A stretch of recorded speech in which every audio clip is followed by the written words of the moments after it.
예수님은 믿음의 주이세요.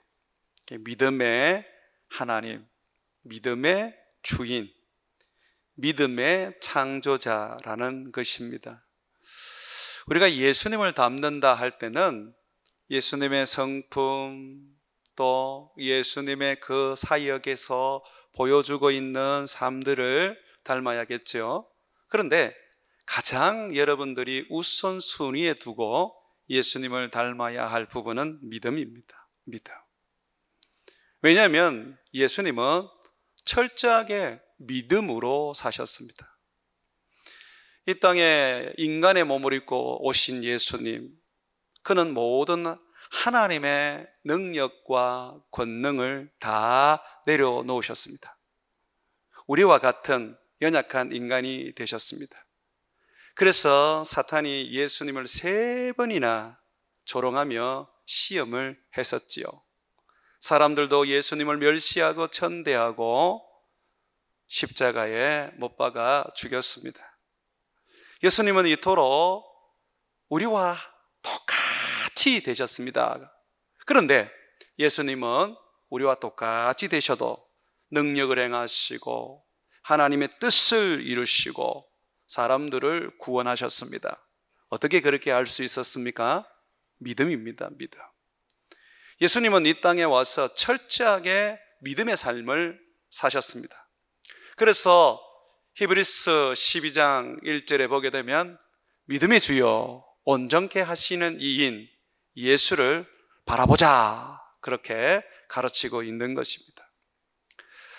오늘 우리가 이스라엘 백성들의 삶 가운데에 광야 40년의 인생을 살아야 하는 그 이유에 대하여 함께 살펴보게 되는데, 그 이유는 믿음이 없었기 때문입니다.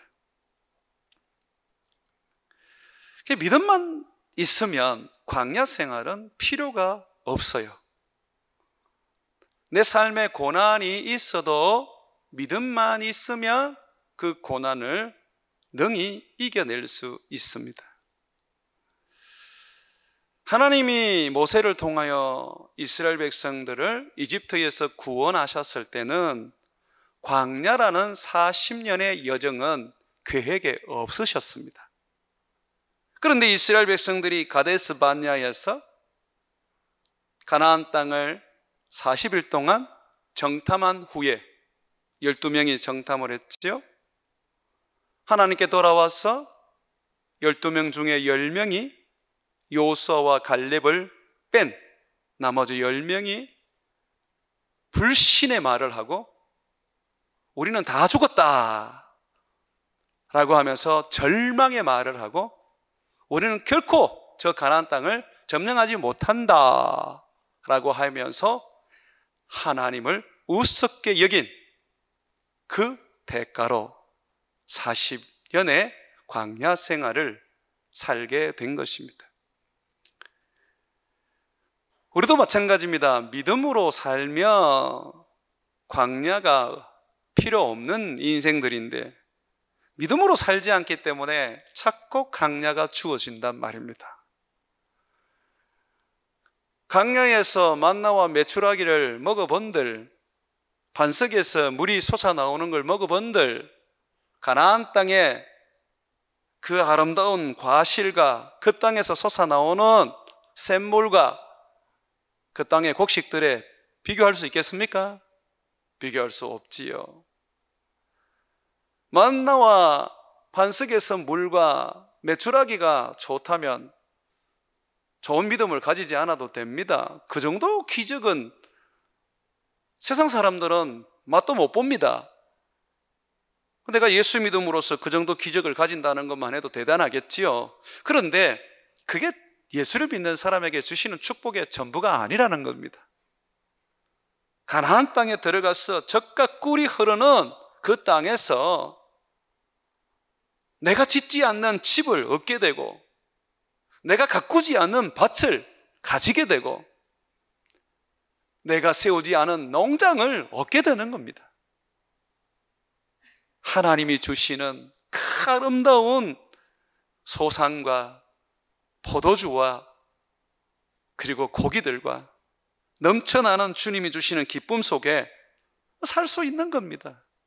우리가 그걸 바라보고 소망해야 합니다. 12 정탐꾼 중에 믿음으로 살았던 2명, 여호수아와 갈렙은 광야 40년을 지냈지만 그러나 광야에서 죽지 않고 다 가나안 땅에 들어가서 나이가 80이 넘었는데도 불구하고 그 땅을 정복하며 그 땅을 자기들이 취득하고 자기들의 집을 세웠어 그 땅에 왕노릇을 하며 살았습니다. 이처럼 믿음으로 살면 하나님은 우리가 생각지도 못한 축복들을 부어주시는 것입니다. 이스라엘 백성들 광야의 여정은 믿음이 없었기 때문에 가졌던 불행한 삶이었습니다. 모든 이스라엘 백성들은 20살 이상의 사람들은 광야에서 40년 동안 다 죽었습니다. 그렇지만 믿음으로 살았던 여호수아와 갈렙은 그의 지파들, 그의 후손들과 함께 다 가나안 땅에 들어갔어 아브라함과 이삭과 야곱에게 약속했던 하나님의 복을 마음껏 누리며 그 복을 가지며 살 수 있었습니다. 12명의 정탐꾼 중에 10명의 정탐꾼과 이 2명의 정탐꾼을 우리가 비교할 때에 10명은 불신, 2명은 믿음으로 평가를 합니다. 그러면 우리가 불신은 뭔지, 믿음은 뭔지 우리가 다시 한번 확인해 봤으면 좋겠습니다. 민수기 13장 30절에서 33절 한번 보십시오. 갈렙이 모세 앞에서 백성을 조용하게 하고 이르되 가나안 땅을 정탐하고 난 다음에 갈렙과 여호수아가 보고를 하는 겁니다. 자, 어떻게 보고합니까? 우리가 곧 올라가서 그 땅을 취하자 능히 이기리라. 이 갈렙과 여호수아가 정탐을 하고 돌아온 후에 하는 말이 능히 이긴다는 겁니다. 우리가 능히 이긴다. 과연 이길 수 있는 상대입니까? 이길 수 있는 상대가 아닙니다. 400년 동안 이집트에서 전쟁 한번 치르지 않고 살았던 노예 출신의 사람들이 무슨 가나안 땅의 견고한 성과 그리고 전투로서 늘 삶을 다져놓은 사람을 이길 수 있단 말입니까? 거기는 심지어 네피림 잡선 거인까지 있는데 말입니다. 좋은 무기라도 있으면 한번 붙어보지만 무기조차도 변변치 않는데 어떻게 가나안 땅에서 전쟁해서 이길 수 있단 말입니까? 그런데 이들의 보고를 보십시오. 능히 이기리라. 어떻게 보면 굉장히 현실성 없는 이야기를 하고 있습니다. 그런데 이게 믿음이란 말이에요. 이게 믿음이란 말이에요. 그러면 불신을 한번 봅시다. 그와 함께 올라갔던 사람들은 이르되 우리는 능히 올라가서 그 백성을 차지하지 못하리라. 뭐라 그래요? 능히 못하리라. 2명의 정탐꾼은 능히 이기리라 그렇게 말하고 10명의 정탐꾼은 능히 못하리라. 완전히 반대의 이야기를 하는 거예요. 그러면서 왜 못하는지를 이야기합니다. 그들은 우리보다 강하니라 하고 이스라엘 자손 앞에서 그 정탐한 땅을 악평하여 이르되 우리가 두루 다니며 정탐한 땅은 그 거주민을 삼키는 땅이요 거기서 본 모든 백성은 신장이 장대한 자들이며 거기서 네피림 후손인 아낙 자손의 거인들을 보았나니 우리는 스스로 보기에도 메뚜기 같으니 그들이 보기에도 그와 같을 것이니라. 현실적으로 보자 못 이긴다. 안 된다라고 했던 겁니다. 그런데 이것이 여러분 불신이란 말입니다. 믿음이 아니란 말입니다. 내 눈으로 보는 것, 내 피부로 와닿은 것들, 내가 이성적으로 생각하는 모든 것들이 때로는 불신이라는 겁니다. 환상 같은 이야기를 하고 있는데 그게 믿음이라는 겁니다. 도저히 그렇게 될 가능성이 0.01%도 없는데, 그런데 그것을 될 것처럼 말하는 것이 믿음이라는 겁니다.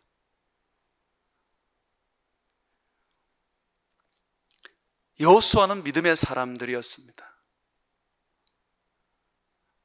10명의 정탐꾼들이 보고한 것은 사실이었고 현실이었고 냉철한 판단이었습니다. 그럼에도 불구하고 갈렙과 여호수아는 올라가자!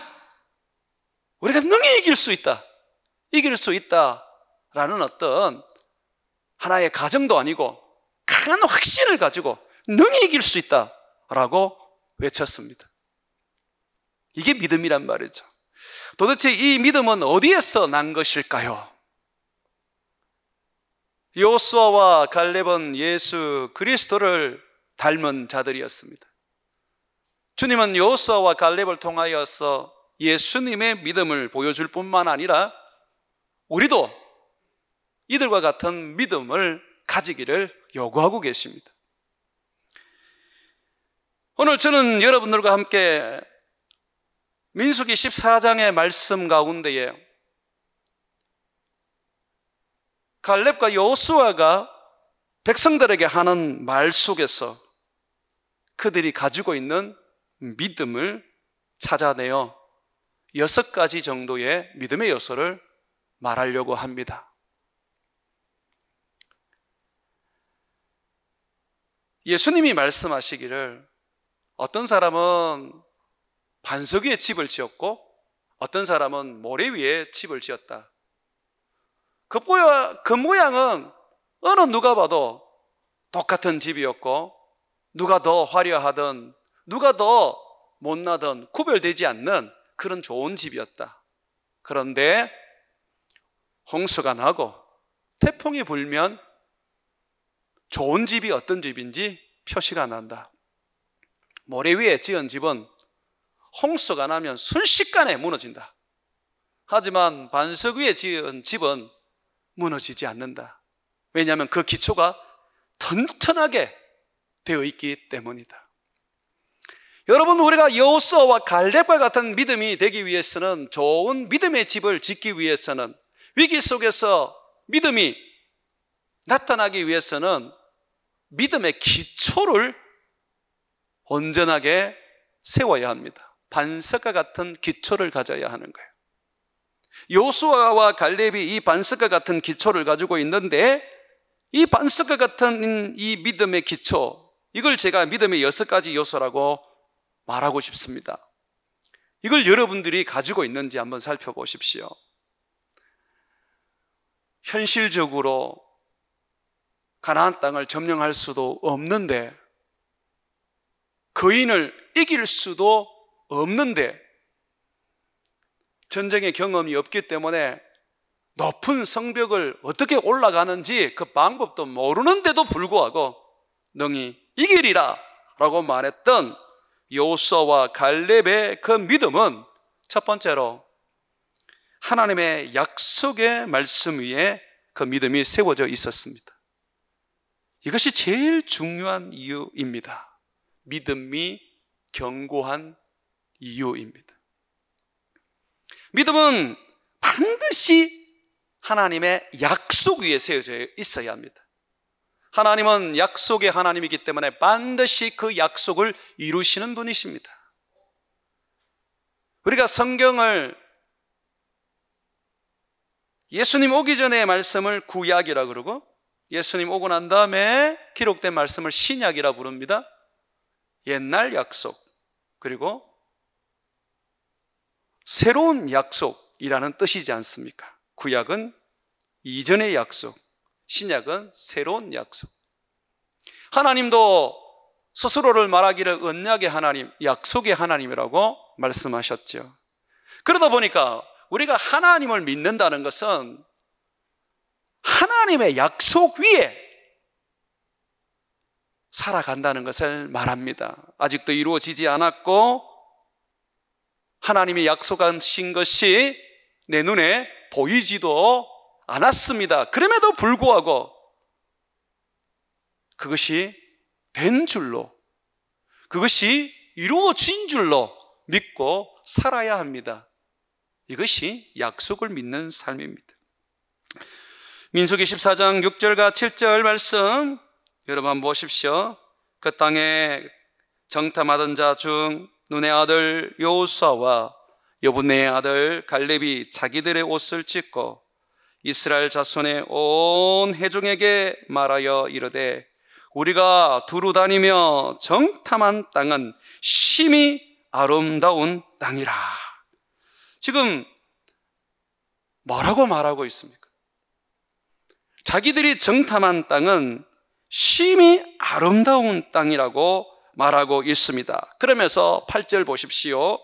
여호와께서 우리를 기뻐하시면 우리를 그 땅으로 인도하여 들이시고 그 땅을 우리에게 주시리라. 왜냐하면 과연 젖과 꿀이 흐르는 땅이니라. 하나님이 가나안 땅을 우리에게 주실 것인데 왜 주느냐면 주님의 약속대로 젖과 꿀이 흐르는 땅이더라는 겁니다. 주님이 모세에게 나타나서 하셨던 말이 뭡니까? 이집트에서 종살이하는 저 이스라엘 백성들 다 구원해내라. 그리고 내가 아브라함과 이삭과 야곱에게 약속한 젖과 꿀이 흐르는 땅, 가나안 땅으로 인도해라. 하나님은 분명히 젖과 꿀이 흐르는 땅, 가나안 땅을 주신다고 약속하셨습니다. 젖과 꿀이라는 단어를 가나안 땅에 수식어로 붙인 분은 하나님이셨습니다. 하나님은 그 땅을 천국으로 상징하시기 위하여 젖과 꿀이 흐르는 땅이라고 말씀하셨습니다. 하나님은 그 땅을 주겠다고 약속하셨습니다. 그 땅은 심히 아름다운 땅이었습니다. 하나님의 약속이었습니다. 그래서 여호수아와 갈렙은 이스라엘 백성들에게 말하고 있습니다. 우리가 두루 다니며 정탐해 보니까 하나님의 말씀대로 정말 그 땅이 아름답더라. 정말 하나님이 말씀하신 대로 젖과 꿀이 흐르더라. 그러므로 하나님의 이 약속을 믿고 올라가자. 하나님은 약속대로 우리에게 주실 것이다.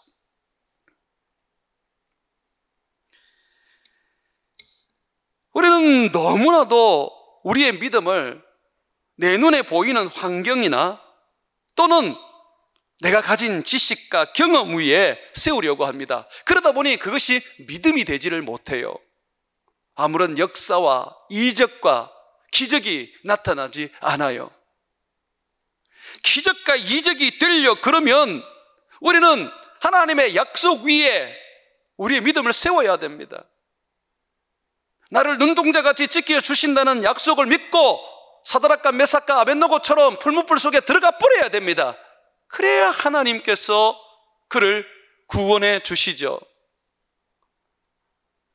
내가 너를 지킬 것이다. 네 머리털까지 내가 다 세워놓았다. 아무도 너를 내 허락 없이는 해하지 못할 것이다 라는 이 주님의 약속을 믿고 사자굴 속에 들어가야지 거기에서 하나님의 이적과 기적을 경험하는 것입니다.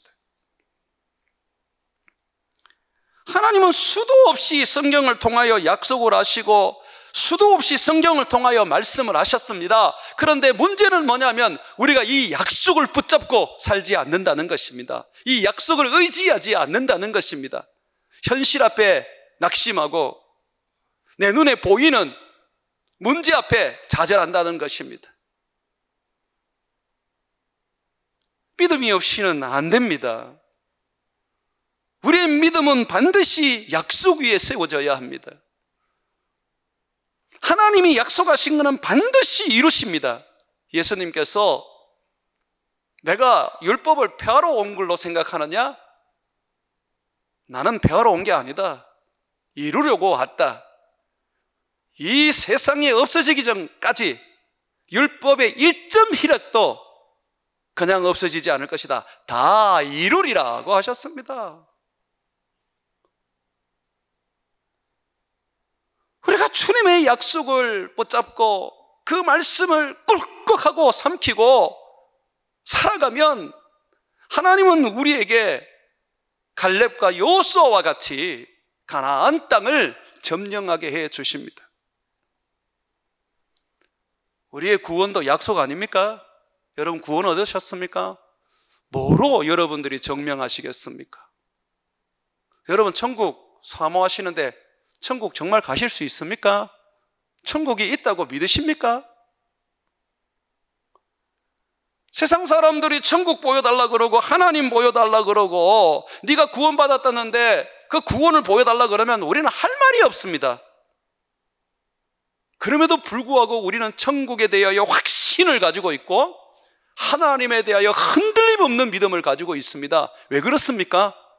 주님의 약속의 말씀을 믿기 때문이죠. 나를 데리러 오실 우리 예수님을 우리가 믿기 때문에 질병 앞에서도 죽음 앞에서도 우리는 당당하게 살아갈 수가 있는 겁니다.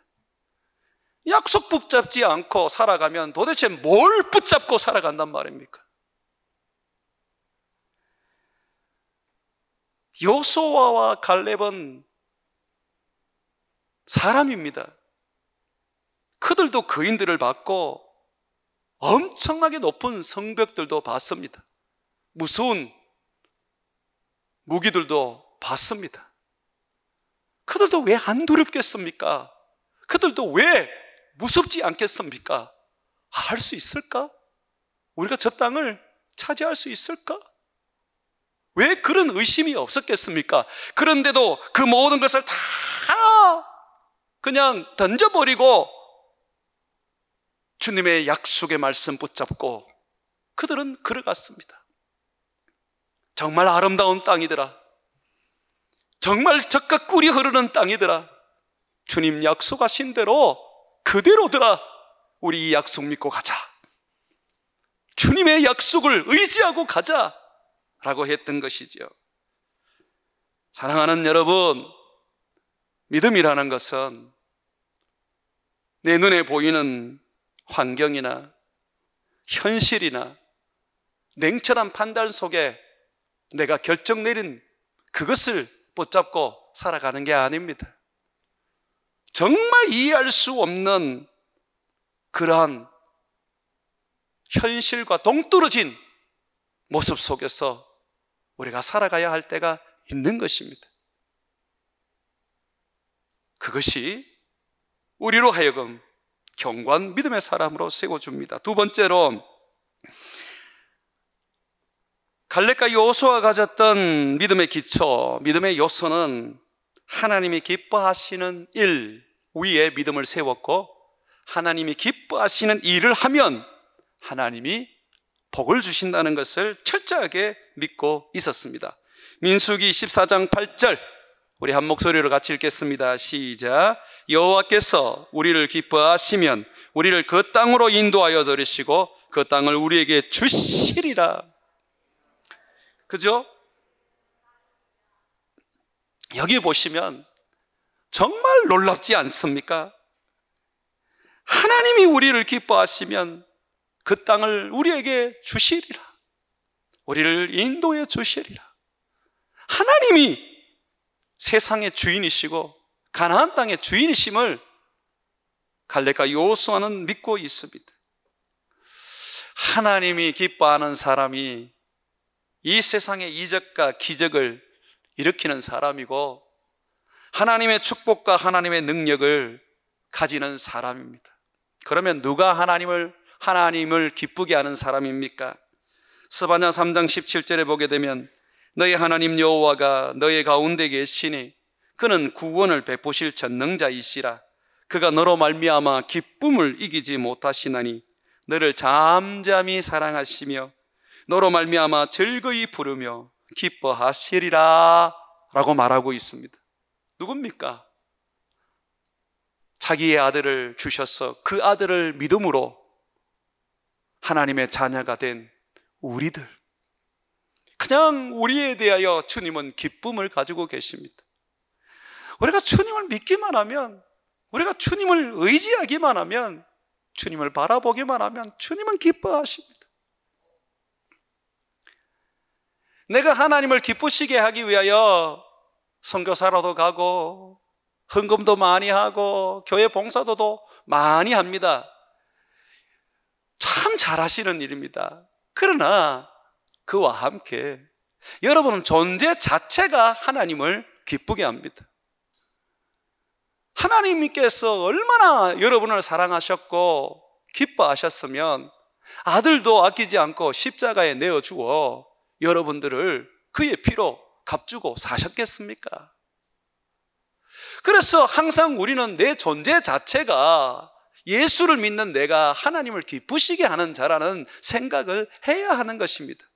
그래서 내가 예수님을 따르기만 하면, 내가 아버지를 인정하기만 하면, 주님의 말씀 앞에 내 삶을 결단하기만 하면 주님은 기뻐하실 수밖에 없습니다. 우리는 주님을 기쁘시게 해야 합니다. 여러분, 예수님께서 이 땅에 계실 때에 하늘에서 아버지의 소리가 들렸습니다. 3번이나 들렸는데 그 중에 한 번이 무슨 소리인지 여러분 아십니까? 이는 내 기뻐하는 자, 내 아들이라 하는 말씀입니다. 예수님은 그 존재 자체가 하나님을 기쁘게 하는 분이셨습니다. 그런데요, 예수님은 자기 존재 자체로만 하나님을 기쁘게 하는 것으로 끝내지 않았습니다. 정말 삶을 통하여 하나님을 너무너무 기쁘게 했습니다. 예수님은 이렇게 말씀하십니다. 요한복음 8장 29절에 나를 보내신 이가 나와 함께 하시도다. 왜냐? 나는 항상 그가 기뻐하시는 일을 행함으로 나를 혼자 두지 아니하셨느니라. 하나님이 늘 예수님을 끼고 사셨어요. 왜? 예수님이 존재 자체만 해도 하나님을 기쁘시게 하는 분일 뿐만 아니라 항상 하나님을 기쁘시게 했어요. 자기 원대로 하지 않고 항상 하나님의 원대로 자기의 삶을 들이셨어요. 우리 존재 자체가 하나님을 기쁘시게 하는 자라면 우리는 예수님처럼 우리의 삶을 하나님이 기뻐하시는 삶으로 드려야 합니다. 하나님이 기뻐하실 일이 뭘까? 내가 어떻게 하면 하나님이 기쁘실까? 내가 뭘 하면 하나님이 기쁘실까? 우리는 그것을 생각하면서 우리 하나님 앞에 우리 자신을 드리는 것입니다. 그럴 때에 하나님은 너무너무 기쁘신 거예요. 지금 여호수아와 갈렙이 그 얘기하는 거 아닙니까? 하나님이 기뻐하시면 우리를 가나안 땅에 들어가게 하시고 그 땅을 점령하게 하시고 그 땅에 젖과 꿀이 흐르는 축복을 우리에게 주신다. 우리 순종하자. 하나님 기뻐하도록 우리의 삶을 드리자. 그렇게 말하고 있지 않습니까? 우리가 무기도 없고 우리가 전투 경험도 없지만 하나님을 기쁘시게 하기 위해서 그냥 뛰어들어 뿌리자. 그러면 하나님이 책임져 주신다 라고 그렇게 말하는 것입니다. 바울도 그렇게 가르쳤어요. 디모데후서 2장 3절과 4절에 보게 되면 너는 그리스도 예수의 좋은 병사로 나와 함께 고난을 받으라. 병사로 복무하는 자는 자기 생활에 얽매이는 자가 하나도 없나니 이는 병사로 모집한 자를 기쁘게 하려 함이라. 너희는 병사라. 그러면 너희를 기쁘게 하지 말고 너희를 부르신 너희 군주 하나님을 기쁘시게 해야 한다 라고 말하고 있는 겁니다. 간혹 젊은이들이 저에게 와서 목사님, 제가 선교사가 되고 싶은데 하나님이 제게 사명을 주지 않습니다. 어떻게 하면 좋을까요? 그래서 제가 웃으면서 말합니다. 정말 하나님이 너에게 사명을 주지 않느냐? 네가 그 하나님의 음성을 못 듣는 건 아니냐? 아닙니다. 정말 열심히 기도하는데 내 마음에 확신이 없습니다. 내 마음에 어떤 뜨거움이 없습니다.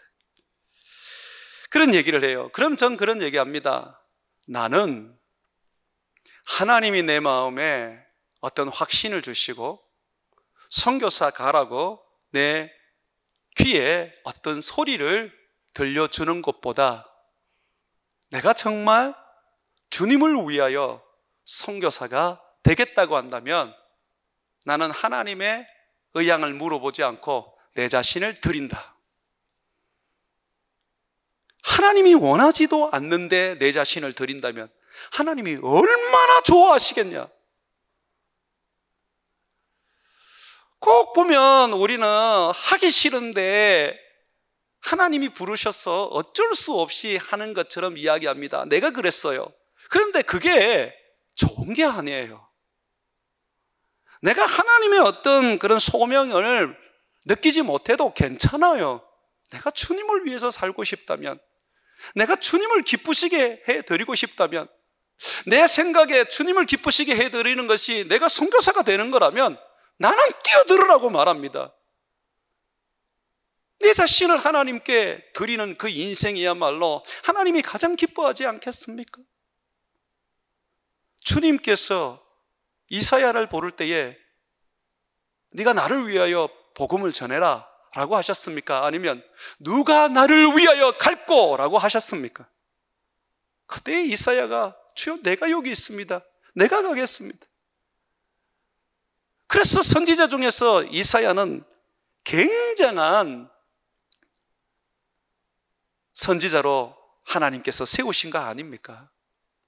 자원하는 심령은 우리가 받는 소명을 뛰어넘는 능력입니다.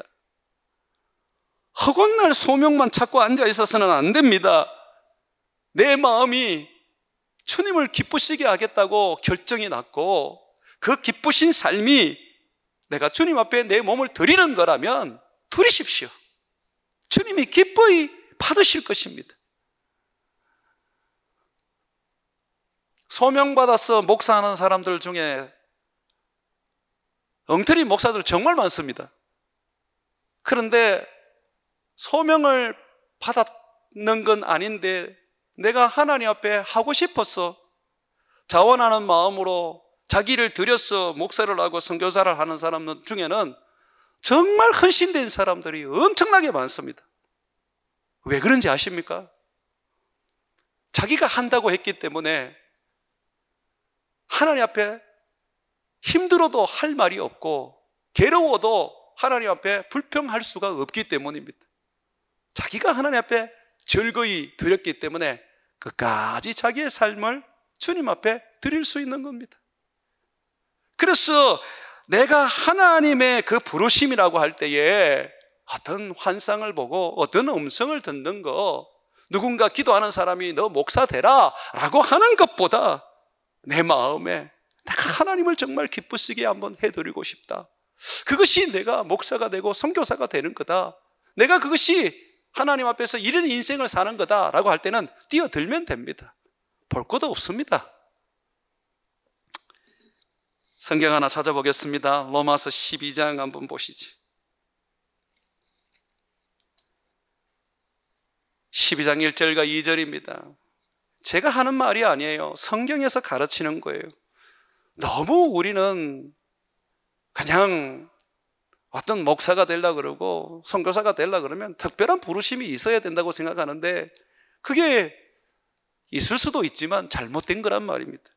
로마서 12장 1절과 2절 같이 읽습니다. 시작. 그러므로 형제들아 내가 하나님의 모든 자비하심으로 너희를 권하노니 너희 몸을 하나님이 기뻐하시는 거룩한 산 제물로 드리라. 이는 너희가 드릴 영적 예배니라. 너희는 이 세대를 본받지 말고 오직 마음을 새롭게 함으로 변화를 받아 하나님의 선하시고 기뻐하시고 온전한 뜻이 무엇인지 분별하도록 해라.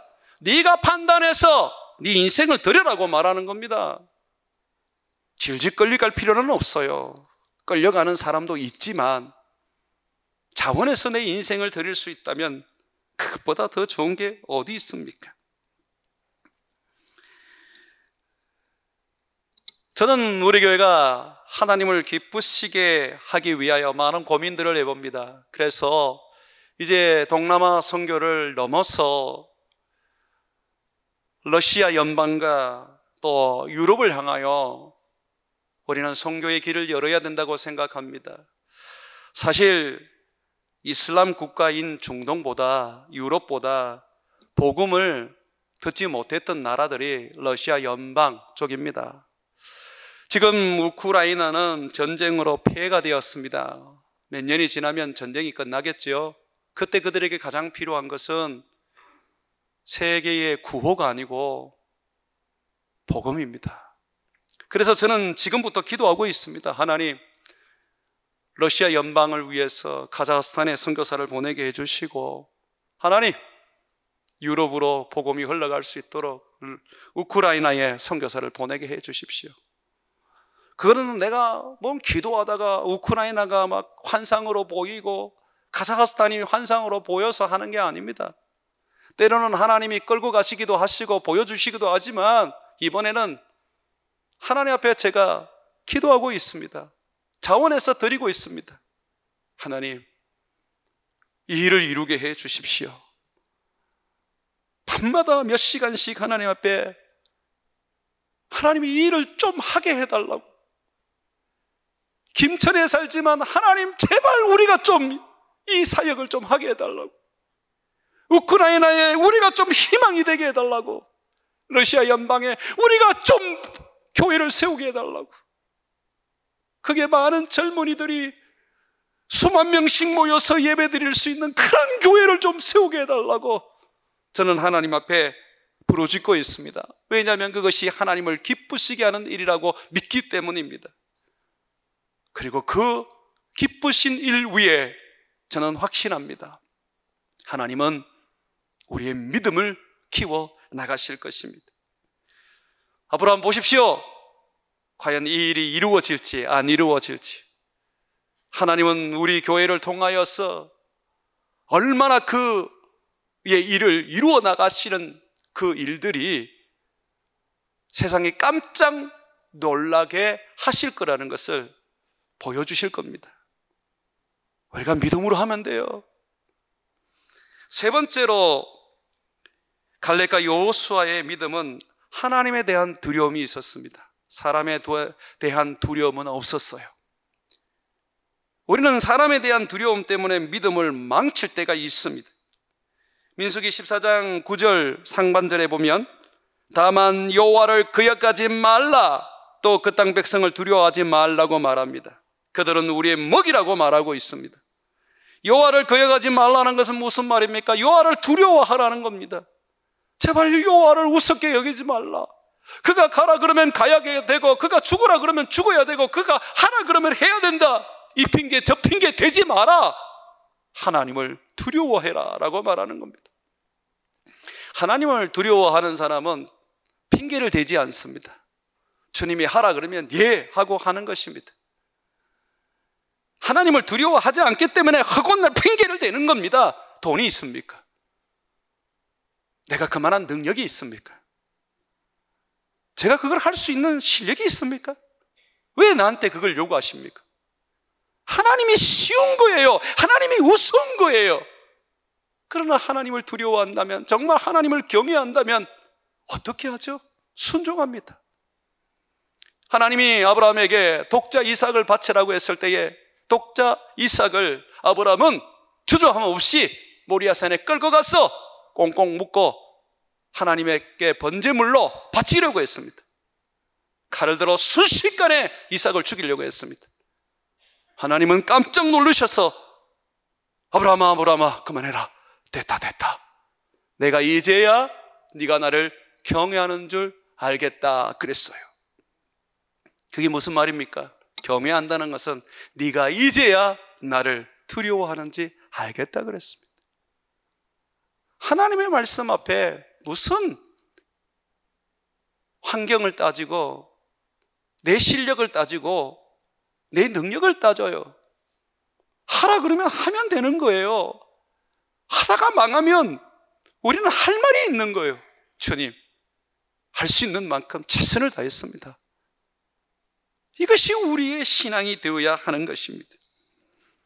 빌립보서 2장 12절과 14절에 보게 되면 그러므로 나의 사랑하는 자들아 너희가 나 있을 때뿐 아니라 더욱 지금 나 없을 때도 항상 복종하며 두렵고 떨림으로 너희 구원을 이루라. 너희 안에서 행하시는 이는 하나님이시니 자기의 기쁘신 뜻을 위하여 너희에게 소원을 두고 행하게 하시나니 모든 일에 원망과 시비가 없게 하라. 불평하지 말고 원망하지 말고 너희 안에 일하시는 하나님을 믿고 순종하고 복종하고 두려움으로 그를 경외하라고 가르치고 있습니다. 네 번째로 여호수아와 갈렙의 신앙을 보게 되면 이들은 하나님의 능력 위에 믿음을 세웠습니다. 믿음은 하나님의 능력 위에 세워지는 겁니다. 내 돈과 내 지식과 내 경험과 내 생각 위에 세워지는 게 아닙니다. 내가 가진 재산 위에 세워지는 게 아닙니다. 내가 할 수 있는 힘 위에 세워지는 게 아닙니다.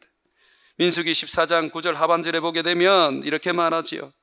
그들의 보호자는 우리에게 떠났고 여호와는 우리와 함께 하시니 그들을 두려워하지 말라 하니.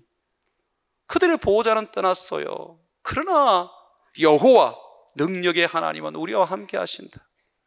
이집트에서 10가지 재앙을 일으키시고 홍해를 가르시고 광야에서 우리에게 나타나신 그 하나님, 이적과 기적을 행하는 그 하나님, 그가 우리와 함께 하신다. 그러므로 그 하나님의 능력 위에 너희가 믿음으로 행하라고 말하고 있습니다. 빌립보서 4장 13절에 보게 돼도 내게 능력 주시는 자 안에서 내가 모든 것을 할 수 있다고 말하고 있습니다. 내가 할 수 있는 게 아니에요. 내게 능력 주시는 하나님의 능력 위에서 모든 걸 할 수 있는 것이죠. 다윗은 물맷돌 5개 들고 거인 골리앗을 쓰러뜨렸습니다. 1대1 전쟁을 골리앗과 했는데 골리앗은 큰 칼과 단창을 가지고 갑옷을 입고 골리앗, 이 다윗을 맞이했습니다. 그런데도 불구하고 다윗이 이겼어요. 어떻게 이겼어요? 다윗이 말하잖아요. 너는 칼과 단창을 의지하지만 나는 여호와의 이름을 의지하고 너에게 간다. 하나님의 능력을 의지하고 다윗이 믿음으로 행했더니 골리앗을 이기게 된 것입니다. 5번째, 여호수아와 갈렙이 가졌던 믿음은 순종 위에 세워진 믿음입니다. 순종은 믿음의 요소입니다. 민수기 14장 24절에 보게 되면 하나님은 갈렙과 여호수아를 향하여 이렇게 말합니다. 내 종 갈렙은 그 마음이 그들과 달라서 나를 온전히 따랐은즉, 온전히 따르다는 것은 내 말에 순종했다는 것입니다. 그가 갔던 땅으로 내가 그를 인도하여 드리니 그의 자손이 그 땅을 차지하리라. 내가 믿음으로 순종해버리면 내 자손이 복을 받습니다. 순종이 안 되니까 불신이 될 수밖에 없는 것입니다. 주님의 말씀 앞에 순종하면 돼요. 아, 이것이 내게 주신 말씀일까? 이게 내 사명일까? 그게 어디 있어요? 주님 주신 말씀이 곧 내 말씀인데 아멘 하고 굵굵 삼키고 그냥 순종해버리면 되는 겁니다.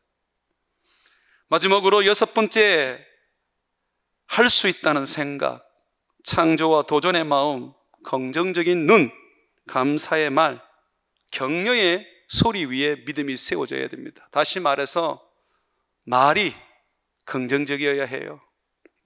민수기 14장 36절과 38절에 보게 되면 모세의 보냄을 받고 땅을 정탐하고 돌아와서 그 땅을 악평하여 온 회중이 모세를 원망하게 한 사람, 곧 그 땅에 대하여 악평한 자들은 요 앞에 재앙으로 다 죽었고 그 땅을 정탐하러 갔던 사람들 중에 오직 눈의 아들 여호수아와 여분네의 아들 갈렙은 생존하니라. 믿음으로 살았던 여호수아와 갈렙은 긍정적인 말, 할 수 있다는 말, 도전의 말, 감사의 말, 호평을 했습니다. 그러나 반대로 죽었던 이 정탐군들은 악평하고 그들은 백성들로 하여금 원망하게 만들고 불평하게 만들었죠. 그래서 할 수 있다는 생각이 없고 창조와 도전의 마음이 없고 긍정적인 눈이 없고 감사의 말이 없고 격려의 소리가 없고 사람들에게 호평하는 말을 할 수 없는 사람은 결코 믿음의 길을 걸어갈 수가 없습니다. 예수님은 이렇게 말합니다. 마가복음 11장 23절과 24절에 내가 진실로 너에게 이르노니 누구든지 이 산들어 들리어 바다에 던지라 하면 그 말하는 것이 이루어질 줄 믿고 마음에 의심하지 아니하면 그대로 되리라. 그러므로 내가 너에게 말하노니 무엇이든지 기도하고 구하는 것을 받은 줄로 믿으라. 그리하면 너희에게 그대로 되리라. 생각하고 믿으면 그대로 된다고 말합니다. 그래서 믿음의 법칙이라는 말이 있습니다. 생각한 대로 되고 말하는 대로 되고 축복한 대로 되고 믿는 대로 되는 것이 믿음의 법칙입니다. 사랑하는 여러분, 여러분들은 믿음의 삶을 사십시오. 현실을 보고 내 생각을 따르고 내 경험을 의지하면 여러분들은 열정당군과 같이 결국은 더 이상 가나안 땅에 전진하지 못합니다. 그러나 갈렙과 여호수아처럼 믿음의 말을 하고 믿음으로 살아가면 주님은 여러분에게 반드시 복을 주실 것입니다.